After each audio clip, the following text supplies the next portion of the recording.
qué programa, cómo me saca este programa. Hay que cortarles la luz, hay que hacer algo. Los otros días hablaban de las cuentas offshore. Claro, obviamente que ellos no tienen cuentas offshore, si son unos negros de mierda. Aparte es simple, si vos tenías la plata afuera, no tenías que pagar impuestos, porque los impuestos ¿para qué se usaban? Para dárselo a los negros. Claro. Para que tengan aire acondicionado, para que tengan todos subsidios con la plata de uno. La gente seria tuvo la plata afuera para evitar el populismo. Para entonces son patriotas, mi claro. amor. El que tuvo un offshore es un patriota. Aparte el señor Aranguren, viste que contrata con su propia empresa. Se compraba a sí mismo. Bueno, eso es transparencia. No, si yo mañana pongo una panadería en la esquina, tengo que ir a comprar otra panadería. Por favor, es el colmo lo que está pidiendo. ¿Qué piden, che? Buenas noches a todos, bienvenidos a ADN, muchas gracias por estar del otro lado como todos los domingos. Bueno, hoy vamos a hablar nuevamente de la grieta. La grieta existe desde el tiempo que llegaron los españoles a América, digamos, ¿no? Los españoles había dos visiones muy claras. La visión que te decía que, bueno, las riquezas de nuestra América tenían que ir a Europa, y la otra visión eran quienes pensaban en la autodeterminación de la propia América. Esas visiones las hemos heredado entre la guerra entre ricos y pobres, entre blancos y negros, y eso existe y tenemos que convivir con esto. Tenemos que convivir porque somos un país hoy en el cual las dos visiones están muy marcadas en todos los ámbitos, y está bueno que esto también suceda, que no todos pensemos de la misma manera, sino que se planteen ámbitos de discusión. Por ahí se va la mano en algunas acciones que se hacen, y no se debe utilizar al Estado para profundizar esa grieta. Me parece que es común y natural que en democracia las cosas empiecen a fluir. Pero acá vamos a hablar realmente de cómo se está dando esta grieta. Estaría bueno que los dirigentes políticos, igual que cualquier trabajador, pasen por un test psicológico, por ejemplo, ese que te hacen dibujar la figura humana. Viste que hay psicólogos antes de entrar a una empresa que te hacen dibujar una figura humana. Y entonces, en base a eso, por ejemplo, de un político, sabríamos cómo es la representación que ese señor o esa señora se hace de la República. Fíjate cómo Elisa Carrió se imagina la República. Ella dice que tiene una muñeca que se llama Republiquita. Y fíjate, es bien rubia, es de ojos celestes, y los fines de semana pasea con ella en planeador. Eso es lo que imagina Elisa Carrió de su Republiquita. Yo tengo en mi mano la Republiquita que por ahí son mayoría. Es una Republiquita que por ahí esta es la mayoría, que nunca ha sido bien representada. Que nadie se jugó por una Republiquita con este color. Que esta no pasea en planeador, que esta no se toma los fines de semana, la mamá de esta labura todo el día, no puede pensar mucho, salvo en ayudar a sus hijos. Y entonces hoy vamos a ver la Argentina desde la visión de esta Republiquita, no la de Elisa Carrió, la visión que tiene esta Republiquita de cómo deberían ser las cosas, ¿no? O sea, la pregunta es, ¿está mal subsidiar la energía eléctrica para los que más necesitan? ¿Está mal subsidiar el transporte si ese subsidio no va al empresario, sino justamente a contener el precio del boleto? ¿Está mal que una madre reciba dinero para ayudarse a mandar a sus pibes al colegio? ¿Está bien que un legislador como Elisa Carrió, ya en lo que va del 95 a esta parte, nos haya costado a los argentinos 40 millones de pesos? ¿Cuántos trabajadores son 40 millones de pesos? Porque Elisa Carrió dice que el costo de los trabajadores es muy alto. Que, por ejemplo, un trabajador nos cuestan 2. Pero esta negrita me va a decir, ¿y cómo? Y Elisa Carrió nos cuesta 15 trabajadores por mes. Entonces la negrita se hace otras preguntas que seguramente no se hace la Republiquita de Elisa Carrió. Está bien que hay que bajar el costo laboral para alguna pyme, para un kiosco, para un tipo que tiene un restaurante, un bar, el que vende empanadas. Seguramente que hoy le está costando mucho porque, bueno, evidentemente estamos en una crisis y los costos laborales deberían ser más baratos. Ahora, Elisa Carrió, ¿para todos? Así como no puede haber subsidio para la energía eléctrica para todos, porque quien no necesita debe pagar la energía eléctrica, yo pregunto, ¿para Arcor necesita que al trabajador le cueste más barato?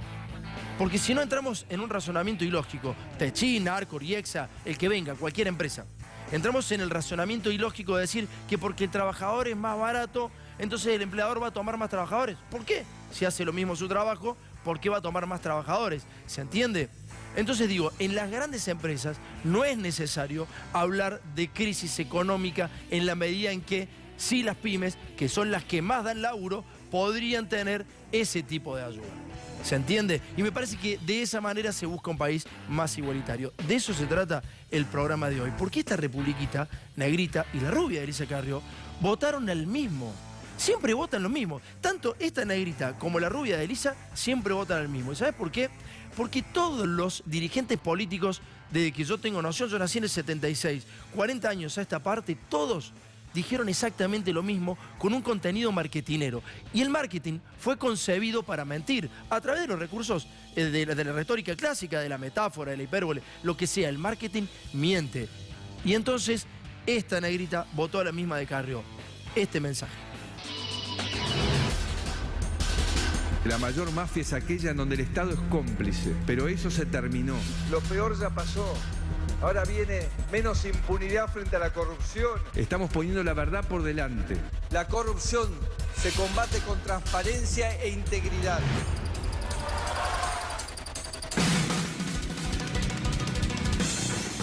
Te lo decía, esta republiquita votó lo mismo que votó la republiquita de Carrió.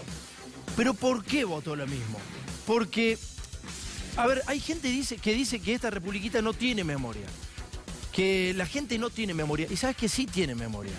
Lo que pasa es que hay gente que labura entre 12 y 14 horas por día, sábados y domingos, como también se piden desde algunos sectores.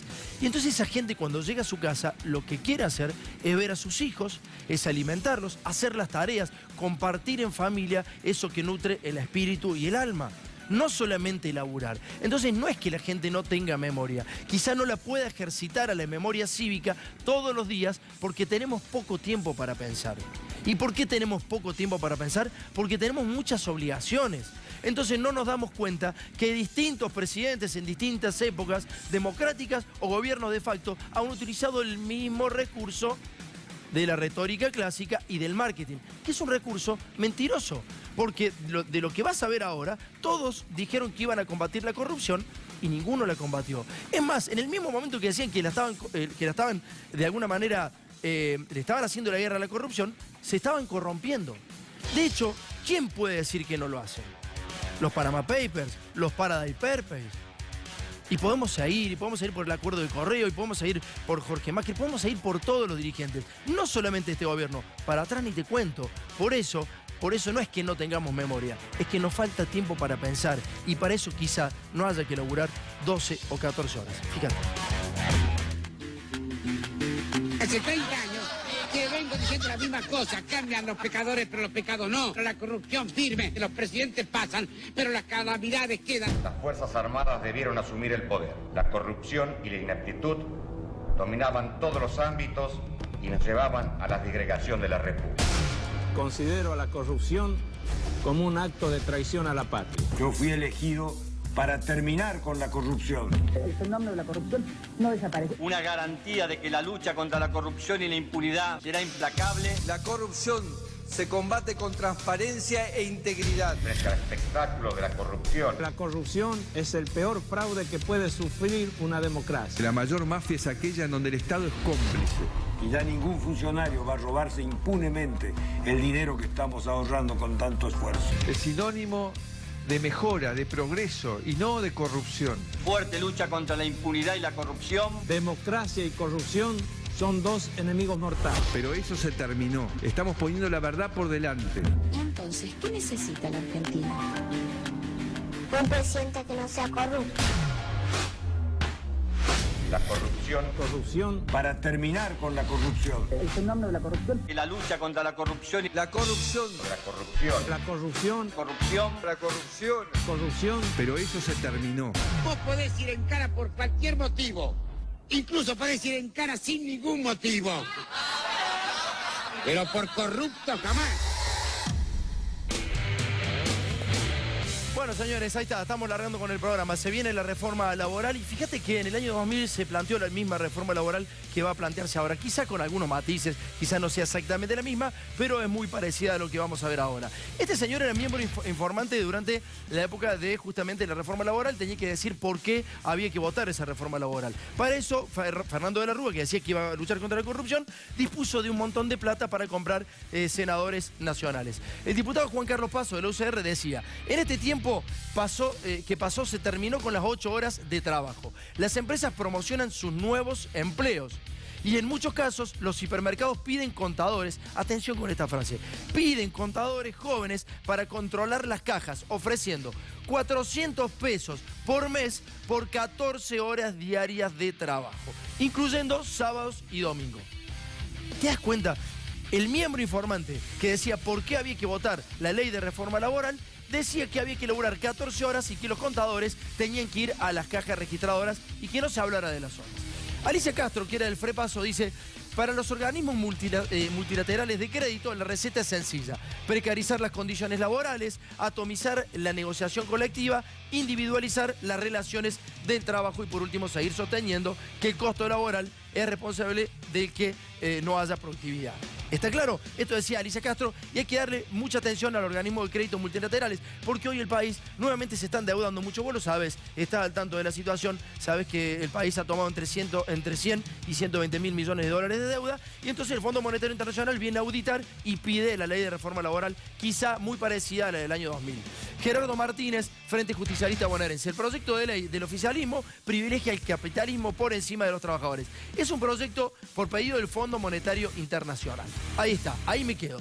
Fondo Monetario Internacional, entonces en el año 2000 la ley de reforma laboral, acuérdate, época de Fernando de la Rúa, que tuvo que pagarle a la gente del PJ para que le votara esa ley. Es decir, el corrupto no era solamente de la Rúa, también eran los otros que tenían que levantar la mano por guita. ¿Cuántos de esos tipos hay presos? Olvídate, no hay ninguno. Vamos al próximo paño. Mirá lo que hacía Margarita Stolbizer en esa época. La ley de reforma laboral fue aprobada por los diputados. Se aprobó por 121 votos contra 84 y 2 abstenciones. Varios legisladores presionaron a Castro, Alicia Castro, para que se disciplinara con el bloque y votara afirmativamente. Una de ellas fue Margarita Stolbizer, que le dijo: tenés que respetar la decisión del bloque. Y Alicia Castro le dijo: no, yo estoy en el Frepaso, Margarita, hacete a un lado.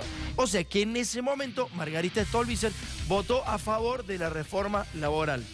Ahora te vas a preguntar cómo va a votar ahora. ¿Por qué Margarita podría cambiar su pensamiento 17 años después? ¿Cambió su pensamiento o estaba presionada? ¿O qué habrá pasado en el medio para que en ese momento haya hecho lo que hizo y ahora otra cosa? El Fondo Monetario Internacional, y estos son artículos recientes de ahora, pide que Argentina recorte subsidios para bajar el déficit fiscal y flexibilice el mercado laboral. Esto es ahora.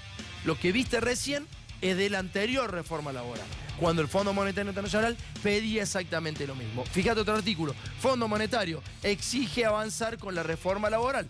El FMI sugiere dotar de mayor flexibilidad el mercado laboral para afianzar la inversión privada. Y dame el último paño, por favor. Guiño del FMI a las reformas que presentará Macri. Los técnicos del fondo dijeron que las reformas impositivas son urgentes. ¿Queda algún paño, Jorge? Uno más. Vamos, el Fondo Monetario Internacional llega a la Argentina para auditar y analizar las futuras reformas que lanzará el gobierno. Nunca nos fue muy bien con el Fondo Monetario Internacional, no te lo voy a explicar. Estos tipos se nos meten en nuestro país y te fijan las políticas en base a tu endeudamiento, al nuestro endeudamiento y cómo lo vamos a agarpar. Entonces, ellos, para poder garantizarse que nosotros le vamos a agarpar el endeudamiento que hemos tomado, lo que hacen es fijar las políticas de Estado para que sobren recursos y puedan afrontar esa deuda que estamos tomando. ¿Se entiende cómo viene la mano? Bueno, vamos a repasar un poquito qué pasaba en el año 2000 con la ley de reforma laboral. Dale. Durante los primeros meses del año 2000, igual que ahora, por orden de los organismos de crédito internacionales, el gobierno de la Alianza impulsó una reforma laboral que fue convertida en ley y se transformó en uno de los mayores escándalos de corrupción política en la historia de nuestro país. La ley Banelco, en principio, lo que tenía que era una ley que pedía el Fondo Monetario Internacional. La reforma de flexibilización laboral establecía un claro deterioro de las condiciones de trabajo. Uno de los puntos más importantes era un periodo de prueba de 3 meses que se podía ampliar a 6. Además, la descentralización de los convenios colectivos y la creación de una unidad de arbitraje obligatorio para pactar los convenios. Ahí lo que quiso hacer de la Rúa es demostrar que tenía autoridad para imponer una ley que, de toda la flexibilización laboral que hubo en los años anteriores, era la primera vez que alcanzaba al derecho colectivo de trabajo. Esta es la presencia masiva para repudiar no solamente esta ley, que es para joder a los trabajadores. La ley recibió media sanción en diputados, con los votos de radicales y aliancistas, y luego el Senado la convirtió en ley con el sorpresivo apoyo de senadores del PJ. Yo fui elegido para terminar con la corrupción Y ya ningún funcionario va a robarse impunemente el dinero que estamos ahorrando con tanto esfuerzo. Después del sorpresivo apoyo de opositores, Hugo Moyano dijo que el ministro de Trabajo, Alberto Flamarique, había reconocido coimas en la aprobación. De allí que la ley fue denominada Banelco. Dije lo que había expresado el ministro de Trabajo en una cena que tuvimos. Cuando yo le dije que en el Senado había mayoría peronista, que la ley no iba a pasar, él me dijo, para los senadores tengo la Banelco. Al poco tiempo, el escándalo de corrupción denunciado por Hugo Moyano y reconocido por propios senadores peronistas desencadenó en la renuncia del presidente del Senado, Carlos Chacho Álvarez, y el debilitamiento del gobierno de la Alianza. Presento mi renuncia indeclinable al cargo de vicepresidente de la Nación. Lo hago para poder decir con libertad lo que siento y lo que pienso. Años después, el ex secretario parlamentario de la Cámara Alta, Mario Pontacuarto, confesó que se había repartido el dinero entre los senadores peronistas. El arrepentido relató que la misma noche que se sancionó la ley de la reforma laboral, fue al departamento del senador Cantarero y le entregó el dinero que se repartiría entre la bancada peronista. En total fueron 5 millones de dólares repartidos en coimas que el propio Pontacuarto había retirado de la CIDE. ¿Quiénes son los máximos responsables de los sobornos en el Senado? Los máximos responsables son quienes tenían la responsabilidad de conducir el país, tomar decisiones políticas en ese momento.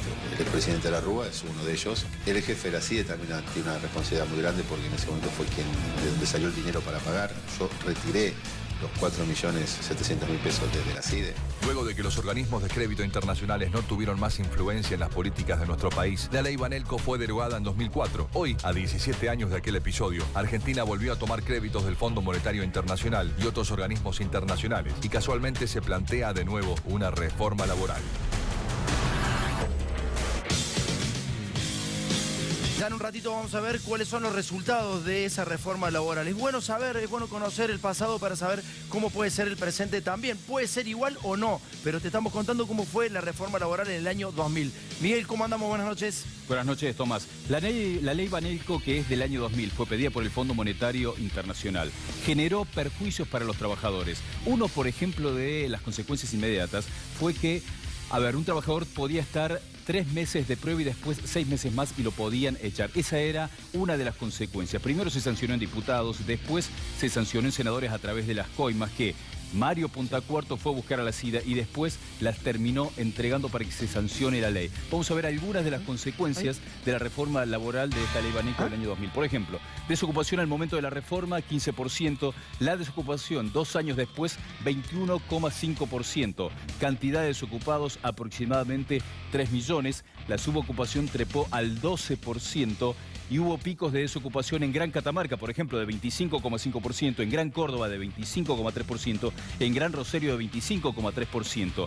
Todo esto generó consecuencias muy graves en la economía, pero sin embargo el actual gobierno nos dice que a pesar de que ahora van a perjudicar mucho a los trabajadores, después, al final de cuentas, después de un tiempo que no sabemos cuándo va a ocurrir, los trabajadores van a estar muchísimo mejor.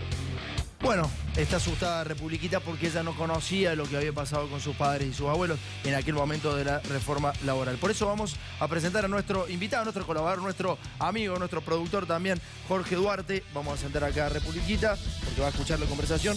¿Cómo anda, Jorge? ¿Qué tal, Tomás? Buenas noches. ¿Qué haces? Bien, ¿vos? Bueno, contame un poco cómo fue la reforma laboral. Bueno, un poco lo estabas contando vos, el contexto que hay que decir tiene muchos puntos de similitudes con el actual, digamos, ¿no? Un país que estaba en proceso de recesión, que no se creaban puestos de trabajo, un problema que todavía en el mercado laboral se genera, y para eso el gobierno lanza una reforma laboral con la expectativa de atraer inversiones y reactivar el mercado interno. ¿La lanza el gobierno o el Fondo Monetario Internacional? Bueno, la lanza el gobierno a pedido del Fondo Monetario Internacional y a propósito del proceso de endeudamiento que ya tenía al país cerca del default, digamos. Yo me pregunto por qué el Fondo Monetario Internacional querría que a Argentina le vaya bien. ¿Por qué sería, digamos? Bueno, no hay muchas consecuencias concretas de eso. De hecho, las reformas laborales, por lo general, la experiencia no solo de Argentina, sino de la región y más bien mundiales, es que las reformas no tienen resultados positivos para los trabajadores ni para la población en general. Más bien todo lo contrario, lo que hacen es trasladar ganancias multimillonarias a las empresas concentradas, no a la totalidad. ¿Te llama la atención el silencio de las centrales sindicales? ¿Por qué? ¿Qué pasa? ¿Qué estás viendo? Bueno, mira, hasta ahora la CTA se pronunció fuertemente contra la reforma laboral y la CGT CGT se muestra dubitativa en el contexto de una CGT fragmentada. El hecho de que haya 3 secretarios generales demuestra que la CGT no tiene una opinión consensuada respecto de todos los temas y de este... Y no tiene tanto poder como antes tampoco, digamos, ¿no? Si está atomizada. Exactamente, tampoco tiene tanto poder de movilización, por eso tampoco se plantó de lleno contra la reforma laboral. De todos modos, el otro día anunció su rechazo fundamentalmente a lo que tiene que ver con lo central de la reforma laboral, esta que se replica con la anterior, que es la modificación de la ley de contrato de trabajo. ¿Va a salir sancionada, según tu opinión, la reforma? Mira, es difícil saberlo. Si la CGT solamente se queda en apostar, como hizo en el 2000, a trabar el trámite legislativo vía negociaciones con los distintos bloques, muy probablemente salga aprobada. ¿Hay organismos internacionales que se han expedido sobre este tema? ¿Qué han dicho? Bueno, el Fondo Monetario Internacional, como vos lo reflejabas en los últimos días, felicitó las reformas de Macri y pidió que se flexibilicen las jornadas laborales. Sin embargo, te leo textual, un experto de la ONU el jueves dijo todo lo contrario.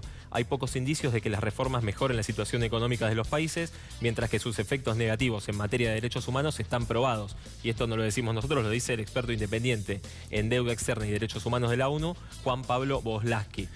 Agrega, las reformas han contribuido a un aumento de la desigualdad y la precarización e informalización del empleo. Bueno, vamos a ver qué pasaba en Brasil con la reforma laboral, cómo se dio también hace muy poquito. Se ve que también los organismos de crédito internacionales están empezando hoy mucho en Brasil. Te repito, es cuestión opinable, pero ha pasado algo en nuestro país ya con las reformas laborales. Quizá no sea el mismo contexto, quizá en este caso resulte o no lo sabemos, pero fíjate qué pasaba en Brasil, más o menos lo mismo que en Argentina. Brasil tiene una nueva ley laboral. La ley impulsada dentro del programa de ajustes quedó aprobada. Otra de las reformas impulsadas por el presidente brasileño Michel Temer. La reforma laboral altera más de 100 artículos de la actual normativa. Aumenta la edad mínima de jubilación, congela por 20 años el presupuesto para la salud y la educación, permite ampliar la jornada de trabajo de 8 a 12 horas diarias, autoriza a las empresas a contratar servicios de terceros hasta para la actividad final, es decir, la precarización del trabajo. Esta aprobación definitiva del proyecto de ley es una victoria para Brasil en su lucha contra el desempleo y en la construcción de un país más competitivo. Y establece la reducción del tiempo de descanso del trabajador de 1 hora a solo 30 minutos. Los días de vacaciones ahora podrán ser parcelados en 3 partes de acuerdo con los intereses del patrón. Según las encuestas, el 58% de los brasileños rechaza la nueva ley. Bueno, entonces vamos repasando algunos de los puntos. Aumento de la edad jubilatoria. Sí. Aumenta en Brasil. Aumento de la edad jubilatoria, flexibilización de la jornada, flexibilización de las indemnizaciones. Contemos cómo es eso. O sea, la flexibilización de la jornada es que laburaba 8 horas de trabajo, ahora tiene 12 horas de laburo, digamos, sí, ¿no? Y te la pueden cortar, digamos. Puede ser jornada fragmentada, por lo tanto, se estira bastante más. Se pueden fragmentar las vacaciones, algo que antes no se podía realizar. Por ejemplo, tengo 15 días de vacaciones. ¿Cómo puedo? En Brasil hay más, hay 21 días como mínimo, entonces te pueden fragmentar en tres etapas del año, 7 días, por ejemplo, sin consentimiento. Claro. Una situación que obviamente te precariza la situación, tu vida cotidiana, digamos, ¿no? Claro. Como en Argentina se plantea el hecho de bajar las indemnizaciones, el hecho de evitar o poner trabas a la judicialización de los temas laborales, algo que estuvo muy en boga, digamos, en el pasado reciente de Argentina. Macri todo el tiempo habló de, por ejemplo, la mafia de los juicios laborales. Que en realidad se dieron muchas veces a mafia de los juicios laborales. Es decir, no se está basando en una información que no lo es. Es información, verdaderamente. Nosotros lo investigamos en Córdoba y fuimos los primeros en hacerlo respecto a la mafia de los juicios laborales. Algo de eso existe también. Hay un fenómeno complejo, digamos, que tiene que ver con abusos, pero también tiene que ver con muchos incumplimientos. Entonces, esas dos cuestiones terminan generando una cantidad de juicios que se hace inmanejable para el Poder Judicial. Claro, yo lo que opino, o lo que me parece que no habría que ver solamente una de las puntas, digamos. Tendremos que ver las dos puntas. Porque es cierto, no es bueno el abuso ni de un lado ni del otro. Lo que pasa es que, bueno, que estas reformas laborales no nos han llevado a buen término. La reforma va a salir aprobada, ¿cómo la ves? Se dispone a negociar, tiene muchísimas más posibilidades de conseguir una reforma por lo menos un poco más moderada. Claro, ¿y los gremios, cómo crees que cómo va a transitar esto con los gremios? Bueno, mucho va a depender de la posición del gobierno. Si el gobierno es intransigente en mantener el anteproyecto que presentó Triaca, probablemente los gremios tengan que salir a la calle a confrontar. Si el gobierno se dispone a hacer algún tipo de negociación, probablemente encuentre un sector del sindicalismo más dispuesto a pactar, digamos. Invitamos a varios gremialistas acá y se cagaron para venir, ¿no quieren hablar? Bueno, por decirlo de alguna manera, manera, no vinieron. Es la forma que hay que decirlo, porque además te encargaste vos de esa producción, sabemos que sos un muy buen periodista, sabemos que sos especializado en el tema y la tenés clara, y bueno, los muchachos no quisieron venir. Bueno, están con un perfil bajo porque están en plenas negociaciones, digamos, ¿no? Bueno, llamémosle de esa forma. Llamémoslo así. Gracias, Jorge. Muchísimas gracias. Por favor. Te dejo con Republiquita, te va a hacer un par de preguntas para tranquilizarla. Dale, por favor. Gracias, Jorge, muchas gracias. Bueno, ahora sí, nos vamos a ver qué pasa con la reforma laboral en la República Argentina. Por lo que vemos en Argentina, expectativas de una aceleración del crecimiento potencial. La dirección es muy clara, las expectativas son muy claras a través de un cambio en el ámbito regulatorio. ¿Qué vamos a recortar? Esa es la discusión que comienza en el 2017. Pues ya veo hace varios días que estás haciendo de vocero de lo que yo haría, que no voy a hacer, ¿no? De cosas horribles. Porque nosotros realmente creemos que hay que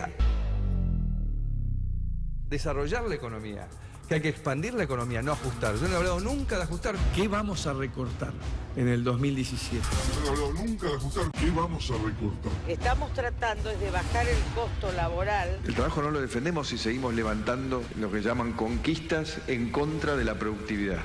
Porque un empleado hoy te cuesta otro empleado. No podemos salir al mundo con convenios laborales del siglo XX. Probablemente ya a partir de este segundo semestre vamos a poder estar viendo un proceso de creación de empleo en la Argentina. Tenemos que sentarnos en la mesa y discutir todos los convenios laborales de vuelta.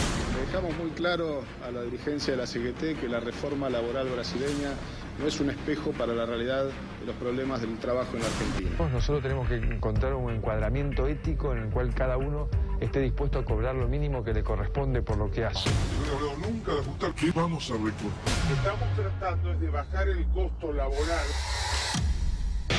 Bueno, ¿de quién es culpa de que se haya mentido en campaña? ¿Por qué todos los gobiernos hacen exactamente lo mismo? Menem lo dijo en su momento, dijo que si decía la verdad en campaña no podía ganar. Pero fíjate que el gobierno tuvo que mentir en campaña, ¿no? Tuvo que mentir en campaña, pero mintió en campaña y ahora está más fortalecido con las medidas que está implementando, pese a que no había dicho que iba a hacer lo que hizo. ¿Por qué vos obligás a los candidatos a que te mientan? ¿Por qué vos votás sabiendo que te están mintiendo? Macri tuvo que mentir y ahora tiene más apoyo inclusive que antes de la campaña, de la primera campaña de 2015. Y ha aplicado muchas de esas políticas que no te dijo en campaña. Pero lo importante es que votamos a través de los medios de comunicación. Nosotros también somos rehenes y presos de los medios de comunicación, de lo que nos dicen, de lo que nos van instalando. Por eso llega, por ejemplo, un tipo como Durán Barba, pero también lo tuvo Fernando de la Rúa, también lo tuvo Kirchner, también lo tuvo Menem, también lo tuvo Alfonsín en menor medida, en mucho menor medida. Alfonsín es el único tipo, y no porque esté muerto, el único tipo rescatable. No pudo terminar su gobernación, digamos, ¿no? Ojo, también hay que tener en cuenta eso. Como un tipo que empieza a hacer las cosas prolijamente y bien, no termina su mandato. Eso también es importante tenerlo en cuenta. Pero no me quiero ir del eje. El eje es el marketing. ¿Por qué vos le exigís al candidato a que te mienta en campaña? Y de eso vamos a hablar ahora, Miguel. Claro, vamos a ver un sincericidio de Federico Sturzenegger. Es lo que hace en un lugar en el que no era totalmente público. Comienza a contar qué le decía Durán Barba que tenía que hacer cuando estuviera en un debate. Y le planteaba que no tenía que contar qué iba a hacer. Entonces él le llama la atención. ¿Cómo no voy a contar qué voy a hacer? No tenés que contar. Tratá de hablar de tu familia, tratá de hablar a lo sumo de la inflación. No tenía que generar promesas. Tenía que tratar de divagar y más o menos ir llevando la charla, pero no contar sobre todo cuáles eran sus ideas, cuál es el problema. El problema es que si contaba él qué era lo que tenía ganas de hacer o cuál era su proyecto, iba a terminar diciendo que tenía que ajustar. Por eso Durán Barba lo que hizo es guionarles absolutamente todo. Y el problema que hay detrás es que esto está directamente sistematizado, pero vos no te das cuenta. En este caso, lo que vas a ver, y te vas a ir contando otro más, es cómo están totalmente guionados. Y está guionada esta mentira de marketing que elabora para contarte que te van a beneficiar. ¿Los políticos son presos del marketing o vos sos preso del marketing? ¿O vos le exigís que el político tenga marketing? Vos fíjate que cuando sale, por ejemplo, un tipo de izquierda, la gente, ¿qué es lo que dice? Esto de la estética visual que hablaba la Cheta del Nordelta, bueno, lo tenemos todo, digamos, ¿no? Si el político no está de traje, de corbata, de camisita celeste, ¿sabes cuántos tipos? Nosotros cuando empezamos este programa, yo había empezado con una camisa negra, el programa, me quedaba bastante ajustada, pero eso no importa, no hablemos del tema cómo quedaba la camisa. El tema es que había empezado con una camisa negra y una corbata negra, y la gente me decía, no lo hagas con negro porque transmite como un sentimiento de mafia. No, viejo, o sea, nosotros también tenemos que salir de esa lógica del marketing, porque si no nosotros mismos somos presos de eso. Entonces nosotros no votamos a un tipo que no sale de corbata, o que no sale con camisa, o que sale con zapatillas y vos decís, bueno, pero es parecido a mí.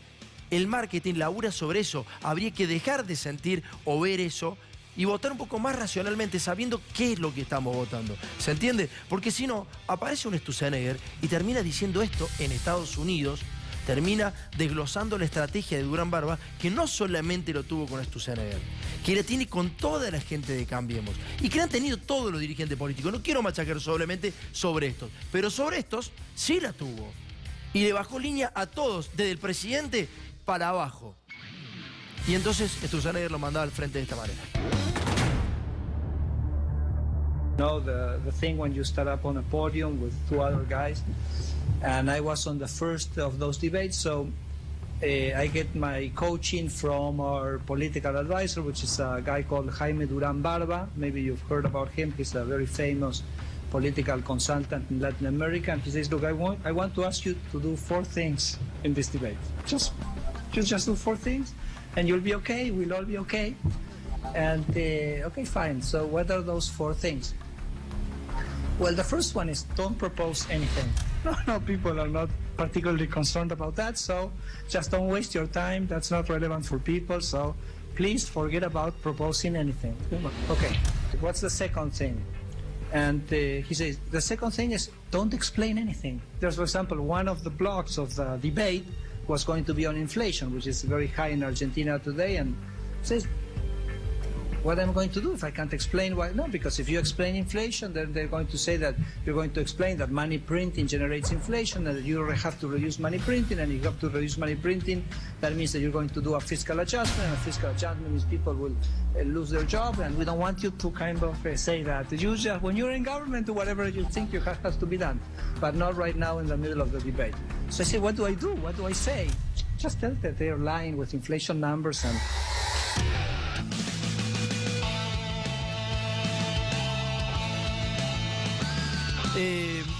Tenemos un problema, Tenemos un problema. Cuando uno escucha estas cosas, se siente un boludo, ¿no?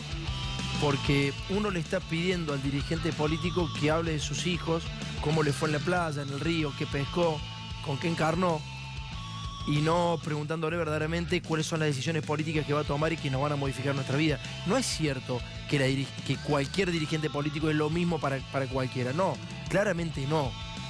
Quizá todos roban y sí. Lamentablemente es un problema que tenemos en Argentina, estructural, que hay que ver cómo lo arreglamos, cómo lo solucionamos. Pero no es lo mismo una política que la otra, ¿se entiende? Entonces está bueno que nuestros dirigentes políticos nos digan qué van a aplicar para que nosotros, en base a lo que nos ha pasado, sepamos qué es lo que se viene. No, el tipo termina hablando de sus hijos y diciendo que el gobierno actual miente. Entonces, lo mismo hicieron los otros, ojo, ¿no? Lo demonizaban a Menem, el anterior lo demonizaba a Alfonsín, y el otro la dictadura, y la verdad es que no llegamos a ningún lado. Hoy, los únicos que ganaron fueron ellos. ¿Y vos cómo te fue? ¿A vos cómo te fue? Siempre que ellos ganaron, ¿vos qué hiciste? ¿Ganaste o sentís que perdiste? ¿Qué te pasó a vos, básicamente? ¿Se entiende? Es grave que nosotros le exijamos a nuestros dirigentes que en campaña no nos cuenten qué política van a aplicar, sino que hablen de sus propios hijos. Y lo decía cagándose de risa, lo cual es complicado porque se lo está diciendo a un auditorio en Norteamérica. Estaría bueno que se lo diga también a los argentinos, de la misma manera al presidente del Banco Central de la República Argentina. Bien. Para Macri los trabajadores eran un costo cuando era empresario y sigue siendo un costo. De a poco se van conociendo y notando cómo en las declaraciones públicas, ya como presidente dice, los trabajadores son un costo, hay que bajar el costo. Lo que está detrás de esto son, palabras que tienen que ver con el ajuste, pero no te lo dicen directamente. Te dicen que hay que ser más eficientes, que hay que buscar nuevas oportunidades laborales, que hay que buscar un sistema que genere ganancias, que vos tenés que adaptarte, pero a lo que tenés que prestar mucha atención es que detrás de todas estas palabras que te dicen hay que ser más eficiente, hay que bajar los costos, cuidado con los trabajadores que cuestan demasiado, detrás de todo eso, la consecuencia de que después vos te podés quedar en la calle y a ellos en el fondo no les importa, porque lo que están planteando es que hay que generar ganancias, y si alguien no es útil para una empresa se tiene que quedar fuera y después se va a ver si se puede insertar o no en el mercado. Lo importante es que los eficientes queden, y lo importante es que se baje el costo laboral para una ganancia económica que ellos dicen que al final va a generar un beneficio para todos. Bueno, habría que diferenciar, lo repito nuevamente, las pymes de lo que son las grandes empresas. De todas maneras, Mauricio Macri decía desde su visión cómo, por ejemplo, los trabajadores son más costosos para todos. Él decía que aquel trabajador que trabaja menos lo banca todo el pueblo. Pero por eso yo digo, esa es la visión de Macri. Ahora yo le pregunto a la Republiquita Negra qué piensa de Macri y entonces lo va a mirar y va a decir, quizás es cierto. Quizás es cierto que un trabajador que labura menos lo bancamos entre todos. Pero la Republiquita Negra le va a preguntar, ¿y vos, Mauricio? ¿Cómo hiciste las ganancias de tu empresa? ¿Cómo las hiciste? El 80% de las empresas de Mauricio Macri han siempre facturado al Estado. No te estoy diciendo nada nuevo, absolutamente nada nuevo. Y siempre se ha utilizado el Estado para generar ganancias. Y eso también es bancar desde el Estado a otro. Yo no digo ni que esté bien ni que esté mal. Simplemente hay que ver las dos visiones. El tipo que dice que el trabajador es muy caro para todos y el trabajador que dice que este tipo también es muy caro para todos. Porque el Estado también lo bancó. Porque también se estatizó deuda pública. Porque también se le perdonaron algunos delitos o varios delitos. ¿Se entiende? Esta es la visión, me parece un poco más amplia que hay que tener, no solamente de la Republiquita rubia de ojos celestes, sino también la otra. Dale. Cada vez que un gremio consigue reducir una jornada horaria, todos los demás argentinos lo estamos asumiendo como parte de un costo. Bueno, muy bien. Se está poniendo picante el programa, atención. Se está poniendo picante el programa y haceme caso porque lo que vas a ver ahora va a estar muy bueno. Te va a ayudar a pensar y mucho. Dame el paño completo de esto, Jorge, por favor, para que la gente lo vea. Esta es Elisa Carrió con una muñeca que se llama Republiquita.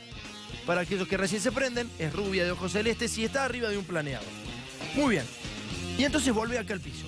Yo ahora le voy a tapar los oídos a nuestra Republiquita, que es un poquito más negra que la de Elisa. Le tapo los oídos porque Elisa dice que hay que reducir el costo laboral. Elisa Carrió dice que está trabajando, me alegro que labure Elisa Carrió una vez al mes, al año, por lo menos tiene que laburar, y dice que está trabajando para reducir los costos laborales. Elisa Carrió dice que está trabajando para reducir los costos laborales. ¿De ella? No. Los tuyos. Claramente los tuyos. Miguel. Claro, a ver, Carrió lo que te dice es hay que bajar los costos, pero te lo dice igual que Macri y se termina plegando al discurso del presidente. Te dice hay que bajar los costos laborales, esto tiene que generar un nuevo sistema y ella se muestra obviamente ante todos como la principal trabajadora. Lo que vas a comenzar a ver es quién es Elisa Carrió como trabajadora, porque ella te da consejos y te dice que hay demasiados vagos y además se pliega todo el discurso de que hay mucha gente que no trabaja, que ella es una trabajadora, que ella es una persona eficiente y además que está con el discurso del presidente. Bueno, el problema que tiene Carrió es que es difícil cuando empezás a ver a qué se dedicó Carrió, qué estuvo haciendo, y es lo que vamos a comenzar a ver ahora. ¿Cuál es el trabajo de Carrió como funcionaria del Estado? ¿Qué es lo que estuvo haciendo a lo largo de todo este tiempo? No lo escuches a Miguel ni el próximo informe. No escuches porque te vas a poner muy mal. Elisa Carrió entonces dice que hay que bajar los costos laborales para que los empresarios tomen más empleados. Vos imagínate esto, nada más. Es una lógica, que hay que aplicar la racionalidad. Vos tenés una empresa, ¿no? Y haces, por ejemplo, dulce de leche. Y entonces con 10 empleados haces 10 tachitos de dulce de leche por hora. Vamos a ponerle. Entonces Elisa Carrió cree que vos bajando el costo laboral de ese empleado, el empleador va a tomar otro empleado para hacer más dulce de leche. ¿Por qué si no hay mercado? ¿Para qué va a hacer más dulce de leche si no lo va a poder vender? ¿Se entiende? O va a tener más rentabilidad con los menos costos laborales, ellos le llaman costos. ¿Se entiende? Es una lógica que no es racional, por eso le tapo los oídos a nuestra Republiquita. Dale, escuchémosla de Elisa. Estamos tratando de bajar el costo laboral porque un empleado hoy te cuesta otro empleado.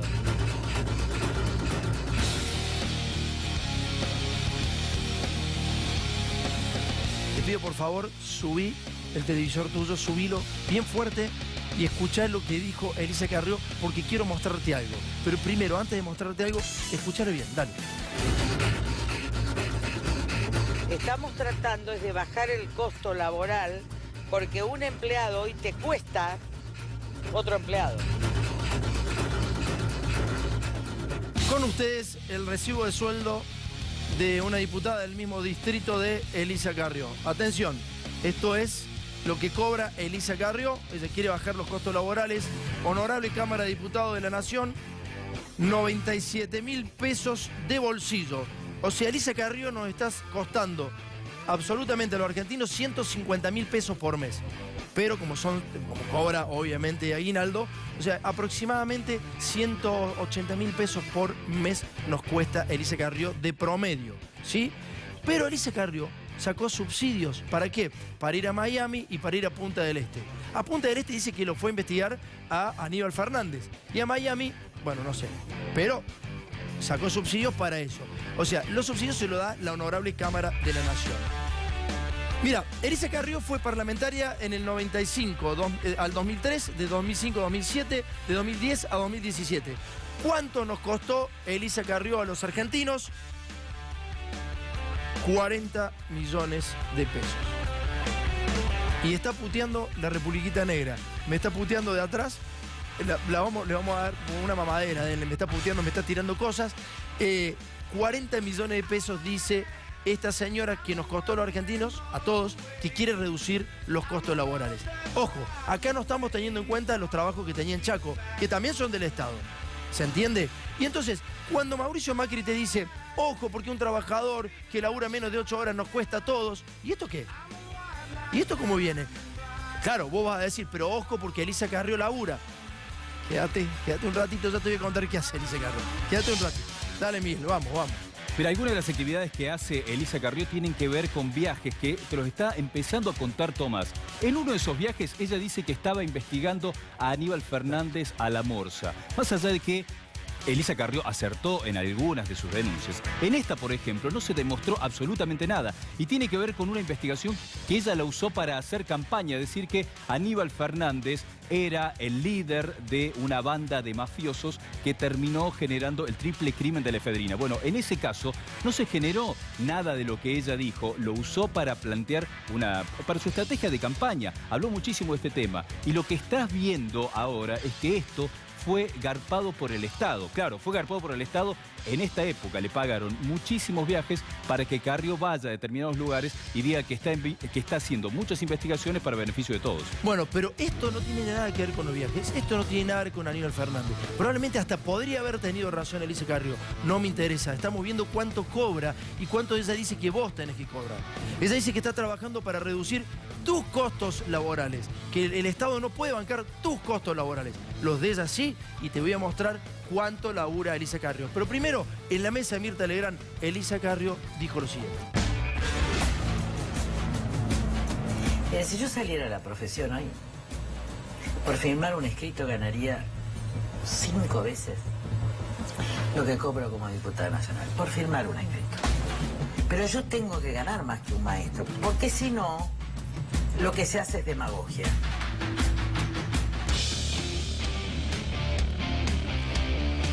No voy a llorar, tranquilo. Me dan ganas, hay veces que a uno le dan ganas, pero me puse a pensar en varias frases que dijo Ricardo Alfonsín en algún momento. Raúl Alfonsín, perdón. Raúl Alfonsín dijo que el peor enemigo de la Unión Cívica Radical era Elisa Carrió. Y lo dijo hace mucho tiempo. ¿Y por qué lo decía? Tiene un instrumento muy dañino que es la hipocresía.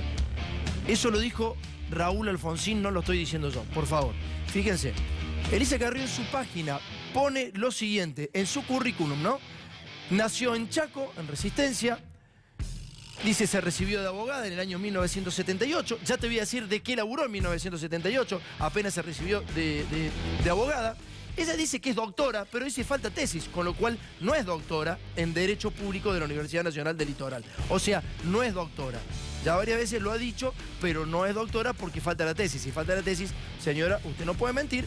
Y está muy bien que lo haga en su página, pero hágalo de la misma manera en todos lados. O sea, ¿por qué debería ganar usted más que un maestro? Si también un docente puede salir de la misma universidad que usted salió y con el mismo título que usted tiene. ¿Cuál sería el modo para decir que usted tiene que ganar más que él? Además, en una carga pública es porque uno quiere hacerlo y lo hace por los otros, no lo hace por uno. Uno no puede decir, che, no, bueno, yo como diputado nacional tengo que ganar 60 millones de pesos. No, es una carga pública, uno lo hace por el otro.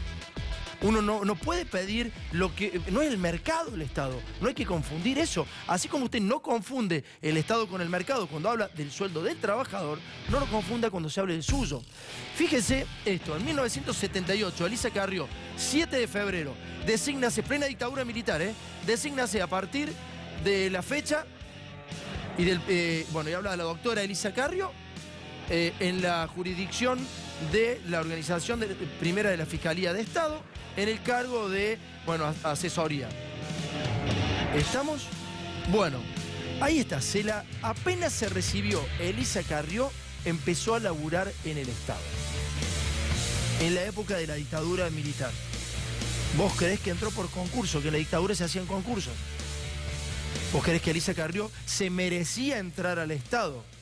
Si esta señora dice que como abogada, con su firma, gana 750.000 pesos por mes, te está mintiendo.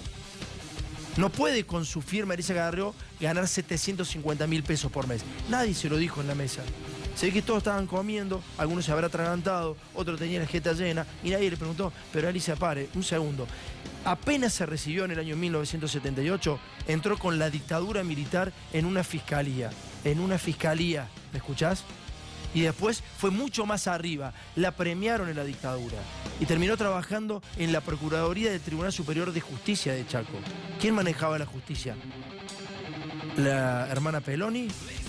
¿Dios o los militares? Dale, Miguel. Un discurso muy grande. Además, Macri lo que te dijo varias veces es que hay que trabajar los sábados, los domingos, hay que ser un trabajador distinto al de otra época, hay que ponerle muchísima garra para que el país salga adelante, hay que trabajar más horas de las que venís trabajando, tenés que ser un emprendedor y además tenés que tener en cuenta cómo funciona la meritocracia. Si vos trabajás muchísimo, te desarrollás y vos le ponés mucha garra, bueno, vas a poder generarte un desarrollo económico muy importante y eso va a reactivar la economía. Claro, lo que no te dice Macri, por ejemplo, es que él es uno de los funcionarios que más vacaciones se ha tomado. Macri se ha tomado más vacaciones que ningún presidente hasta ahora. Es impresionante la cantidad de vacaciones. Bueno, esto te muestra el doble discurso. Te dicen que hay que trabajar mucho, pero ellos no son los que más trabajan. Bueno, ahora sí vamos a ver el tape entonces de Mauricio Macri hablando justamente del laburo. Y hay que trabajar sábados y domingos. Pero tenemos que alejarnos de lo que pasó en los últimos tiempos, que creció el ausentismo, las licencias, las jornadas horarias reducidas. Y se va a ir poniendo cada vez más picante esto. Fíjate, Elisa Carrió decía que los diputados no trabajan, que la gente en Argentina no trabaja. Ni los diputados ni la gente. No se merece nadie feriados porque Elisa Carrió lo determinaba de esa manera, Miguel, ¿no? Sí, Elisa Carrió lo que te dice es que los diputados no trabajan y se muestra a ella como la más trabajadora de todas. Ella te plantea que hay muchos ñoquis. Ese es el discurso con el que se metió Cambiemos y con el que empezó Cambiemos. Hay demasiados ñoquis en el Estado, hay mucha gente que no trabaja. Lo que vas a empezar a ver es... ¿Trabaja realmente tanto Elisa Carrió para tener este tipo de discurso? Bueno, eso es lo que vamos a comenzar a repasar. ¿Cuál fue la actividad de Elisa Carrió que te dice que hay muchos diputados que no laburan? Señores, vamos a escucharle primero a Elisa, dale. Hay diputados que no trabajan, hay diputados que no saben nada. Esto de los feriados me parece bárbaro, la gente tiene que trabajar más porque en este país no trabaja nadie. Hay diputados que no trabajan, hay diputados que no saben nada. Bueno, muy bien. Entonces la gente no labura en la Argentina y empezamos a ver el currículum de Elisa Carrió. Fíjate, empezamos por la primera placa. Año 1998. ¿Cuántas veces estuvo presente en el Congreso de la Nación según la página oficial? 17 veces presente, 3 ausente. Muy bien, empezó muy bien Elisa Carrió. 15% de ausencia nada más. Pasemos al próximo paño, por favor. En el próximo paño tenemos ya el año 1999. Presente 18, ausente 15, ya ahí está fallando el 45% de ausencias en el segundo año de Elisa Carrió. Vamos al año 2000.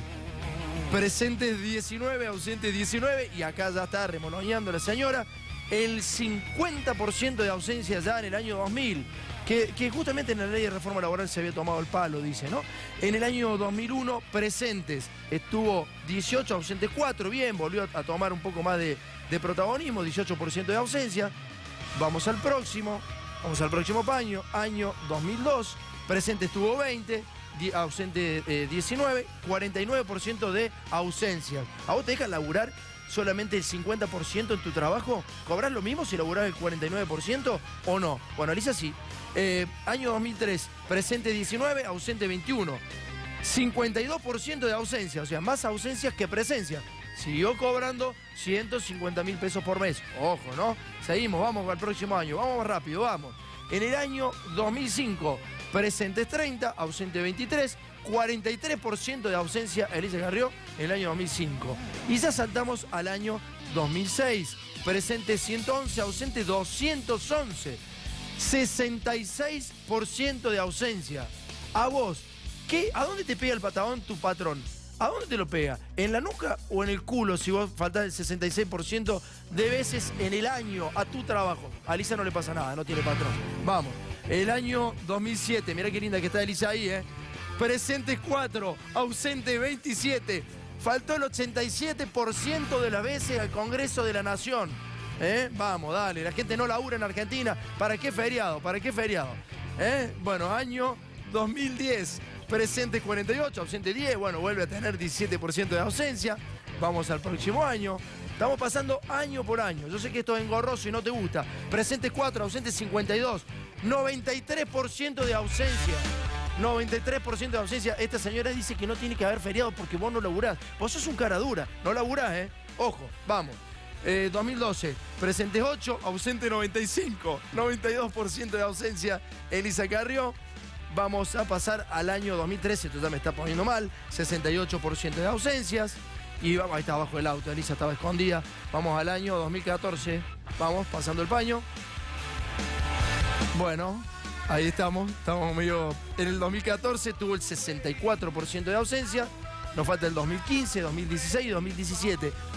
Es tremenda la cantidad de veces que no fue Elisa Carrió. 61% de ausencia del 2015, vamos al 2016. Vos la votaste y está bien que la haya votado. Pero estas cosas las tenés que saber nada más. Es bueno saber cuál es el currículum de los muchachos. 158 veces ausente Elisa Carrió, 83% de ausencia en el año 2016.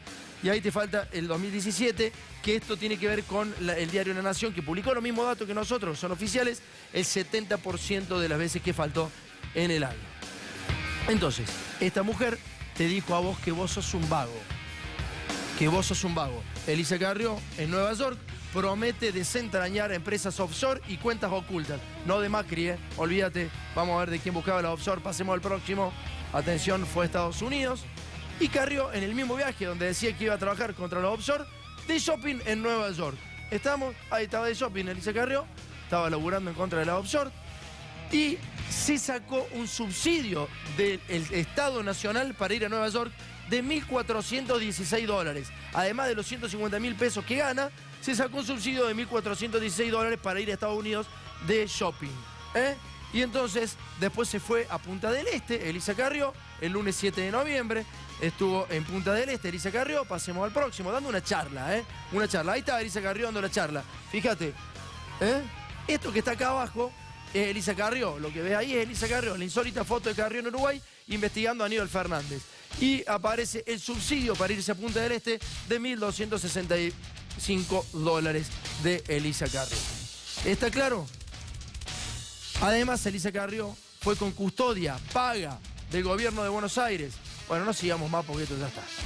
Ya está. Elisa Carrió, le pagamos la custodia, le dimos un subsidio para que se fuera. La mujer se fue de shopping a Nueva York, se fue a Punta del Este. Nunca se va a ir a investigar a La Matanza la señora, ¿no? O sea, nunca va a ir de investigación acá a Moreno. No, se va a Punta del Este o a Miami. Casualmente. 2 puntos turísticos muy importantes, ¿no? Este es el custodio de Elisa Carrió que le garpamos entre todos. En el momento en que estaba custodiándola la señora, con Republiquita en las manos, estaba este señor custodiándola de esa manera. Fíjate, toma. Yo no digo que se coma nada, digamos. No nos comamos la mano y esto es lo que quiero decir. Pero bueno, cada uno come lo que quiere. Pero digo, este señor en ese momento lo estaba custodiando y estaba de esa manera. Se te cagan de risa. Cambiemos, bueno, algo habría que pensar, ¿no? Vamos a otra investigación, Miguel, por favor. Vamos a empezar a mostrarte el fenómeno Manaos. Orlando Canido es un empresario dueño de una de las gaseosas que más creció, la gaseosa Manaos. Y hay una investigación que vas a empezar a ver, que tiene que ver con cómo el tipo usurpó campos en distintos lugares del país. Se metió con pistoleros, con matones, a los tiros. Hay distintos lugares donde quemaron los ranchos, echaron a muchos campesinos. Hay todo un negocio gigante detrás que tiene que ver con la usurpación de campos. ¿Qué hace? Se aprovechan de muchísimos campesinos que no tienen los títulos. Él está acusado de meterse en esos lugares, está denunciado, está investigado hasta ahí nomás por la justicia que dice que lo quiere investigar, pero esas investigaciones no avanzan. Pero lo que vas a comenzar a ver es qué hay detrás de todo esto, porque llama la atención que el dueño de Manaos generó usurpaciones en muchísimos lugares, pero ahí no hay producción agropecuaria. Entonces llama la atención, más allá de que hay una condena hacia lo que hace, pero ¿por qué lo hace? Bueno, vas a comenzar a ver a lo largo del programa qué hay detrás de todo esto, detrás de estas usurpaciones en distintos lugares que no tienen ninguna producción agropecuaria detrás. Bueno, la investigación que vas a ver es realmente terrible. La Republiquita, estaba viendo acá el custodio de Carrió, le estoy tapando los ojos porque no se ve esto, Republiquita. Ojo, con Republiquita nos vamos a ir a la matanza, pero ahora vamos a empezar a ver una investigación tremenda sobre las usurpaciones en la República Argentina.